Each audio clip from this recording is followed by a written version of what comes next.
In Iceland, there is a museum unlike any other. It is not dedicated to a king, a battle, or a work of art. It is dedicated to fear. It is located in Holmavik in the Westfjords, one of the most isolated regions of the country. Here the wind blows almost all the time, the sea is cold, and for centuries life has been difficult.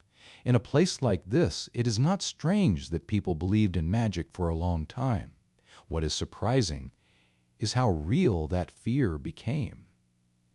The museum is called Strandagaldur. It is the Icelandic Museum of Witchcraft. For a long time in Iceland, magic was not something forbidden. It was part of everyday life. People used symbols, formulas, runes to protect livestock, avoid storms, and obtain better harvests. In a harsh and unpredictable land, seeking help in the supernatural seemed natural. But in the 17th century, something changed. Fear of witchcraft arrived here too. In Europe, at that time, thousands of people were accused of practicing magic, tried, condemned, and in many cases killed. It happened in Iceland too, but with a curious difference. Most of the accused were not women. They were men. Many were educated people, men who knew the runes, ancient symbols that almost no one could read anymore. Owning a sheet with those signs could be enough to become suspicious.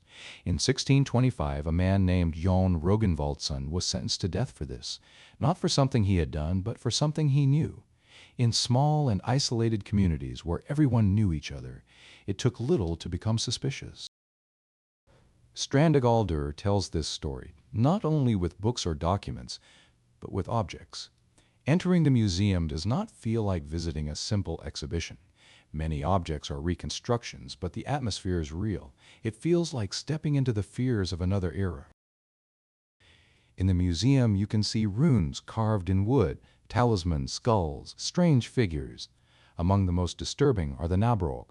According to tradition, they were trousers made from human skin. Whoever wore them would gain wealth. There are also the tilbury, creatures from Icelandic legends said to be created with spells to steal milk from neighbors. It does not matter if they were real. What matters is that people truly believed in them. And when a fear is shared by everyone, it can change the way a community sees the world.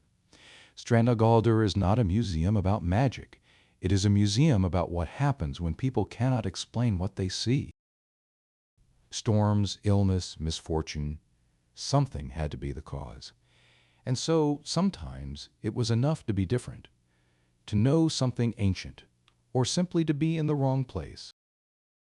Many of the objects on display were reconstructed by studying texts and traditions of the Westfjords, a region where legends survived longer than elsewhere, because in isolated places, some stories never disappear.